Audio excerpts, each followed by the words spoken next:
खुलुमबाय बे समाव बडलेण्ड इंखं टेलिभिजननि स्टुडियोआव आं मिथिका नार्जारी दिनैनि गाहाय रादाबफोराव दङ। बर' बिजोंनि खौरांगिरि सनाराम मुसाहारिखौ राफोद खौरांगिरि महरै मान बावदों। बर' कछारी अनसाय गाव हायुङारि खुंथायनि गाहाय मावख'आवबो सुबुं खुंथाय सानखौ गाजा गोमजायै फालिदों। बर' प्रेसिडेन्ट बर'नि मेम्बार बर' काउन्सिल थानानै बर' बिजोंनि फरायसालि जेंनाफोरखौ मानो नायनो हायाखै? सोलोंथाइया बर' समाजनि थाखाय गिदिर नङा नामा? बुंदों 1 नं बुराफकटनि गाहाय फोरोंगिरि पुतुल चन्द्र खेरखातारि। दानिया फैदो आबुं रादाबाव।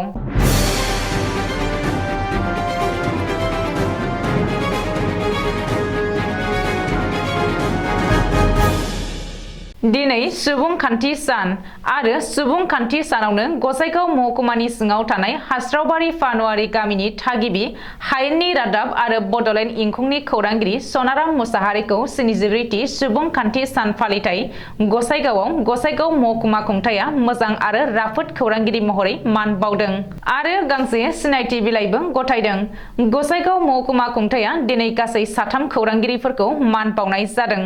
फारियै सनाराम मुसाहारि, उत्पल दे, कामाख्या सरकार बिथांमोना गसाइगाव महकुमानि सिङाव थानाय 2023 मायथाइनि साबसिन खौरांगिरि महरै सिनायथि होजादों आरो मान मोननो हादों।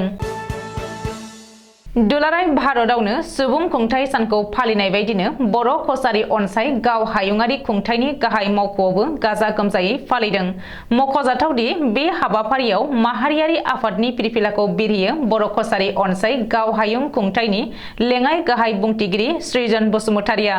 फिरफिलाखौ बिरहोखांनायनि उनाव 26 जानुवारि सुबुं खुंथाय साननि सोमोन्दै माखासे मेहेरगोनां बिबुंथि लाखियो।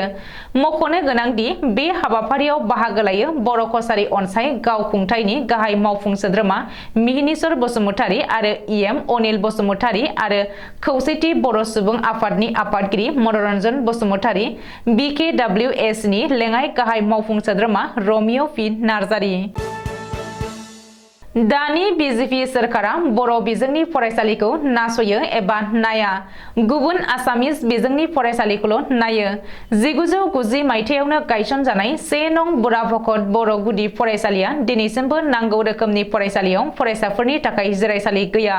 बुराफकट बर' गुदि फरायसालिनि गाहाय फोरोंगिरिया बुङोदि बर' दैदेनगिरिफोरा हेफाजाब होनांगौ बर' बिजोंनि फरायसालिनि जेंनायाव गोग्लैनायफोरखौ।